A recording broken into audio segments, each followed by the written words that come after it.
Hello everyone, Manithral here, and welcome to a Vindicta. Whoa, wrong way. To a Vindicta battle guide. Now, Vindicta is actually a lot easier than I thought she would be. It's a lot of just switching back and forth and not standing and stuff. Of course, any stats you can boost are always a welcome thing. You know, so like overloads. Perfect example of not standing and stuff is that. Now, one thing some people would mention doing is, you know, reflecting your damage, which, yes, is a good idea. However, it's also a good idea to drain their defense. Whoa, wrong way, this way. If you drain their defense, you'll be able to do more damage quicker. So that's why I always do stuff like Leech Defense during my boss battles. It just makes it that much easier and you'll do that much more damage. And also you'll notice I'll have a Scrimshaw of Vampirism. And I also have the Vampirism Aura going for me. So 2 heals kind of helping me out there. And of course, you know, Enhanced Excalibur for that boosted defense. And extra heals. But now also, you'll take notice during this fight that the dragon keeps coming down and breathing purple smoke. Which is normal. And you'll notice here, you can actually kind of time it. You'll see he's not attacking me all the time. Occasionally he takes kind of a big long break and then he'll attack me again. So you wait for that pause, like he's doing right now, and then he'll attack, and then shortly after, Gorvik will come down and breathe the fire. Now, if you have Surge ready, it won't be too much of a big deal. And then once you get him about half health, Gorvik comes down and joins in the battle. Now, here is where you want to have the ability to have your prayers switch back and forth. And also, you see now, he kind of jumped back. When he jumps back, try to have your bleed type abilities handy.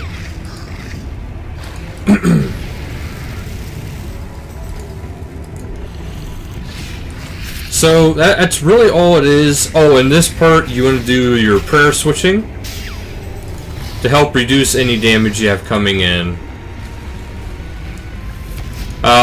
This battle, Surge is actually very good, so you'll want to use Surge as much as you can. And like I said, he'll do a couple attacks, he'll go away.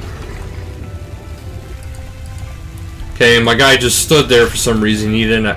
Oh, Surge was still on cooldown, and I didn't realize that until after I surged.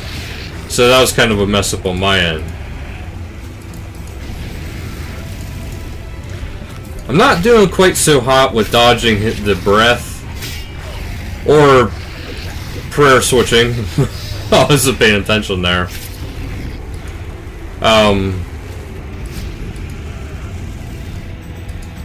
There we go. But you can kind of tell to see what he's coming up with. It's not that bad. Just do yourself that favor of not standing and stuff, and you should be pretty good.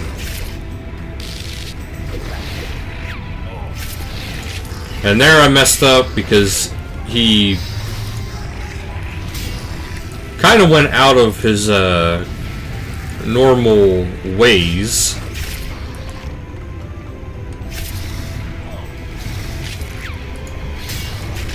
Yeah, just keep switching back and forth.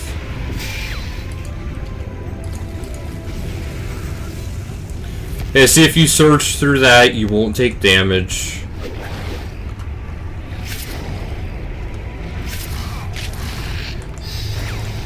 As you can see, it's not too bad of a fight. You really gotta rely on paying attention. Me, I wasn't paying good attention, which as a result, I kind of took more damage than I should have.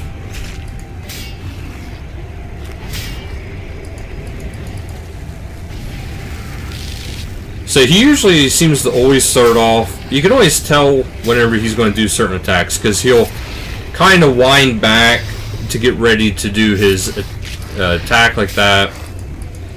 And you'll see a puff of smoke around you if he's getting ready to do the ranged attack. Well, the ranged attack. So yeah, as you've seen, it wasn't too bad. Like, I could have done a little bit better. Like, my timing was a bit off. But really, that was my, my downfall of that.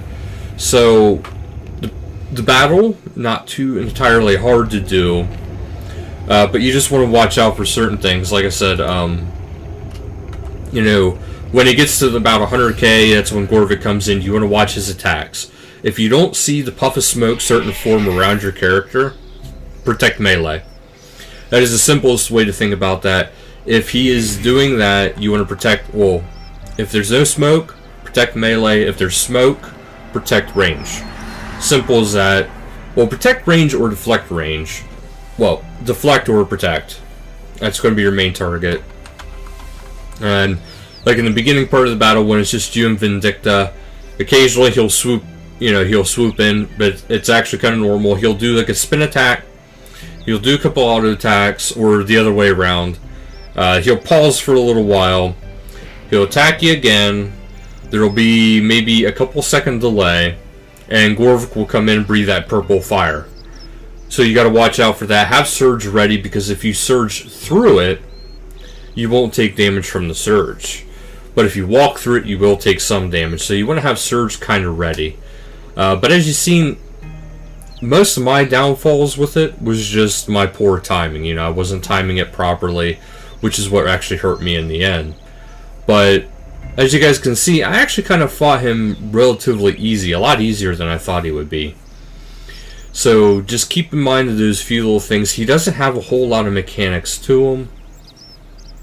It's just one mechanic. Well, the one thing I did notice is whenever he goes to go away, he usually does about maybe 2 attacks. Sometimes, occasionally, he ripped off a third one, but it's usually about 2 attacks.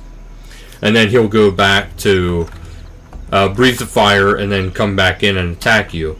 Now, before he goes to go away, use Slaughter.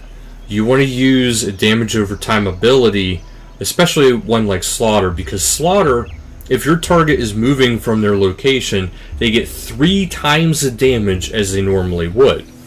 So he'll go back, he'll breathe the fire, and then he'll start walking towards you, so he's taking extra damage because he's moving towards you. It's a little something that I kind of like to pick up on those kind of things. Now, as far as gear goes, you guys seen I had the crackling going. I have debilitate ready, but I didn't really use debilitate. It wasn't really... I mean, you could use it. It would help you out, of course. But the main thing I wanted to show you guys is this ability, which... obviously, my legs can get some more abilities here.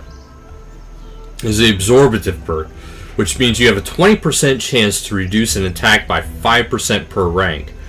So, if you have the highest level of Absorbative, you have a pretty good chance at having that come into play. And then if you look up here, you can actually see, if you hover your mouse over the I button at the level area, you'll actually see the complete spreadsheet, like as you can see there, of what each level does. So at level 20, if I had level 20 equipment, not to mention could get level 20 equipment, I believe that's 99 invention, you will actually have your helpful perks proc more. So it's actually very good if you can do that. Getting level 20 equipment is actually very useful. But that'll actually do it for this boss guide. It was actually very clean, very simple.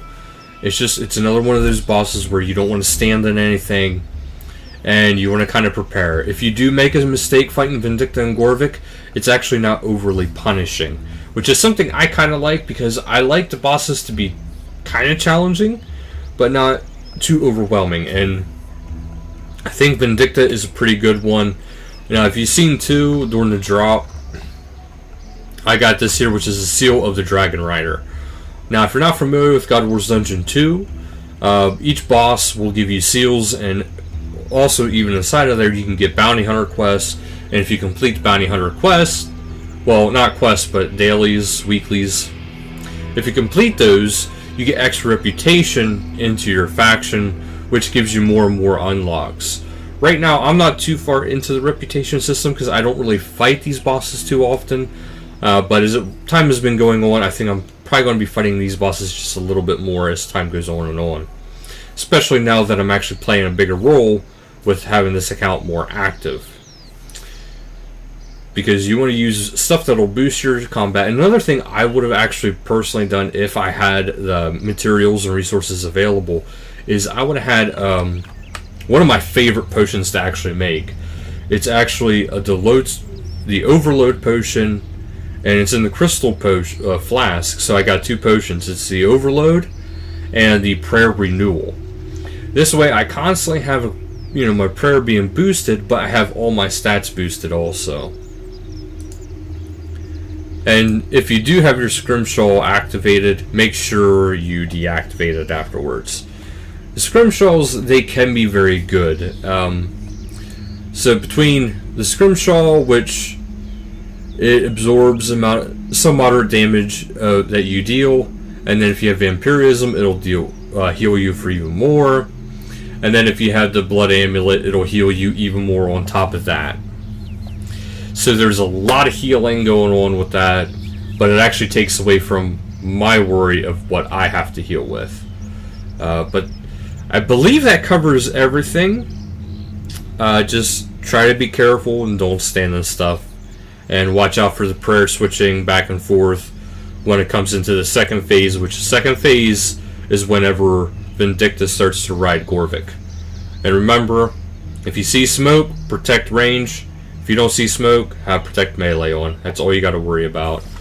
But that'll do it for today's guide. So thank you guys so much for watching. And until next time, later guys.